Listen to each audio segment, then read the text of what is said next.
새벽에 하나님 우리에게 주시는 말씀은 잠언 15장 21절의 말씀입니다.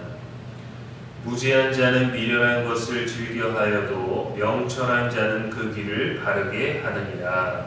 아멘. 이는 살아계신 우리 하나님의 말씀입니다. 이 시간 즐기는 것을 따라 사는 인생이라는 제목으로 말씀 전하겠습니다.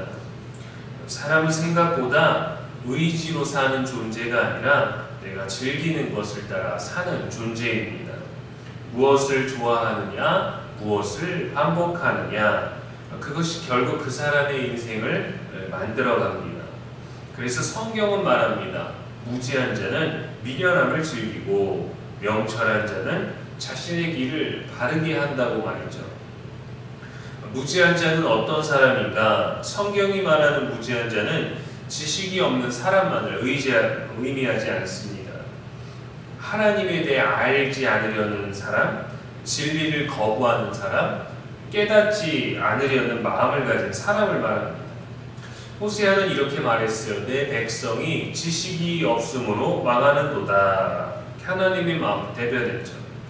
여기서 말하는 지식은 하나님을 아는 지식입니다. 그래서 여호와를 힘써 알자고 했죠. 무지함은 정보의 부족이 아니라 하나님을 외면하는 태도입니다. 삼손은 능력이 있었지만 삶의 방향은 무너져 있었어요. 하나님을 알고 있었지만 자기의 욕망, 자기의 즐거움을 따라 살았습니다. 반복적으로 같은 선택을 했어요. 계속해서 이방 여인에 빠졌고 그것은 부모에게 근심이 되었죠. 야곱의 아들 에서도 똑같은 문제가 있었습니다. 미련함을 즐겼습니다. 결국 삼손의 삶은 무너짐으로 끝났죠. 무지함은 능력 부족이 아니라 방향의 문제입니다. 그렇다면 무지한 자가 즐기는 미련함이란 무엇일까요? 순간적인 쾌락, 충동적인 선택, 자신의 책임을 외면하는 삶, 죄를 대수롭지 않게 여기는 태도들입니다. 무지한 사람은 이것을 즐긴다고 말했죠. 악한 것을 즐거워하기보다 기꺼이 그러한 선택을 한다는 겁니다. 미련함은 처음에는 가볍고 즐거워 보입니다. 부담이 없고 책임이 없고 즉각적인 만족이 있죠. 그러나 결과는 분명합니다. 반복되는 실수, 방향을 잃은 삶, 관계가 무너지고 돌이킬 수 없는 후회, 바꿀 수 없는 현실들, 마주해야만 하는 미래가 있죠. 즐거움이 쌓이면 습관이 되고 습관이 쌓이면 그것이 인생이 됩니다. 자신만 모릅니다. 자신은 어떤 것도 해가 되지 않는다고 생각하죠. 그래서 미련함을 즐기는 삶은 결국 무너지는 인생이 되는 거예요. 영혼의 위로를 받아도 육신의 한이 남아버리게 됩니다. 명철한 자는 어떻게 다를까요? 명철한 자는 그 길을 바르게 한다 했습니다. 명철한 사람은 자신의 삶을 점검하고 잘못을 수정하고 방향을 바로잡습니다. 명철함은 완벽함이 아니라 수정할 줄 아는 능력입니다. 우리는 그것을 회개라고 하죠. 주님, 제가 부족했습니다. 제가 잘못했습니다. 하고 말입니다. 다윗도 실수했습니다. 그러나 그는 회개했습니다. 그는 자신의 길을 다시금 하나님께 맞췄어요. 그래서 그의 삶은 그대로 무너짐이 아니라 회복으로 이어졌습니다. 그러나 용서로만 끝나지 않았죠. 왕으로서 감당하기 어려운 징벌을 받아야 했고 그는 너무도 많이 괴로워했습니다. 미련함을 즐긴 대가에는 반드시 그것에 대한 응징 또한 있다라는 것이죠. 명철한 사람은 넘어지지 않는 사람이 아니라 넘어져도 돌아올 줄 아는 사람입니다. 명철한 자는 어떻게 그 길을 바르게 할까요? 길을 바르게 하는 방법은 분명합니다. 말씀으로 기준을 세우고 하나님 앞에서 자신의 것을 점검하고 회개를 통해서 방향을 완전히 수정하는 겁니다. 내가 즐기는 것들이 잘못되었다면 그것을 포기할 줄 아는 의지도 있죠. 잠언은 말합니다. 사람이 마음으로 자기의 길을 계획했을지라도 그의 걸음을 인도하시는 이는 여호와시니라. 우리의 걸음을 인도하시는 그분을 따라가는 것이 명철한 자가 바른 길을 가는 것입니다. 예수님은 이렇게 말씀하셨습니다. 좁은 길로 가라. 또 말씀하셨어요. 내 말을 듣고 행하는 자는 반석 위에 집을 지은 사람과 같으니라.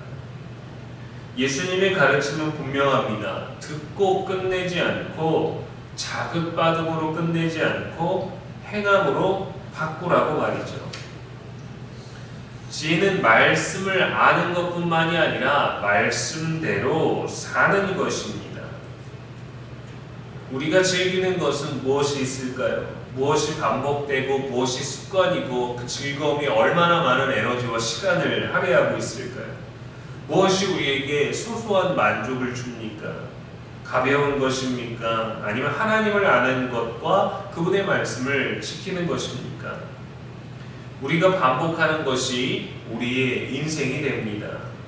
잠깐은 괜찮다, 이럴 때만 하는 거다라고 하지만 그것이 우리의 삶을 방향을 제시하게끔 하는 것이 아니라 방향을 가지고 있으면서 우리들이 즐길 수 있는 어떤 취미생활 같은 것들, 가치관들을 분명히 정립할 수 있는 것이죠. 우리가 책을 하나 읽어도 깨달음이나 느낌이라는 게 생기지 않습니까? 그래서 더 많은 책을 읽게 되기도 합니다. 그것을 배움이라 하죠. 그렇게 다양하게 많은 지식을 접하게 되면 처음에는 말이 많아집니다. 내가 가진 정보가 풍성해졌기 때문이에요. 그런데 더 많이 읽고 조금 더 많이 깨닫게 되면 말이 줄어듭니다. 습득한 많은 깨달음과 정보 사이에서 꺼내야 될 게 많기 때문에 정리가 필요하죠. 그런데 그 후에는 더 많은 말을 하지 않고 필요한 말만 하게 됩니다. 성경에서 많은 지식을 얻으면 얻을수록 행하게 됩니다. 그것이 지혜인 것이죠. 요즘은 세상을 유튜브에서 많이 배웁니다. 정보와 지식도 유튜브에서 얻고 진리도 유튜브에서 얻으려고 합니다.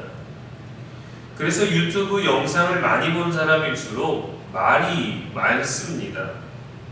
기준도 없고 근거도 없고 영상 하나가 일부가 아닌 전체가 되어버립니다. 그것을 즐깁니다. 미련해집니다. SNS를 즐겨도 미련해집니다. 어느 특정 커뮤니티만을 공감해도 미련해집니다. 자신이 공감하고 나를 공감해주는 것들의 이야기를 분별력 없이 받아들여서 주관적인 것으로 그것이 옳다라고 느끼게 되기 때문이죠. 어느 것을 즐기나가 그러한 인생이 되게 합니다. 그러한 방향을 갖게 합니다.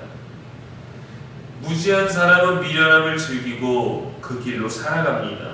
그러나 명철한 사람은 자신의 길을 바르게 합니다. 오늘 우리의 선택이 내일의 인생이 되게 하죠. 그러므로 우리는 하나님을 아는 지혜를 즐기는 사람이 되어야겠습니다. 오늘도 사랑하며 살 수 있는, 회개가 있는, 하나님의 방향으로 언제나 수정할 수 있는 지혜로운 하루를 사시기를 주님의 이름으로 축복합니다. 기도하겠습니다. 하나님 아버지, 미련함을 즐기지 않게 하시고 지혜를 사모하는 마음을 주옵소서.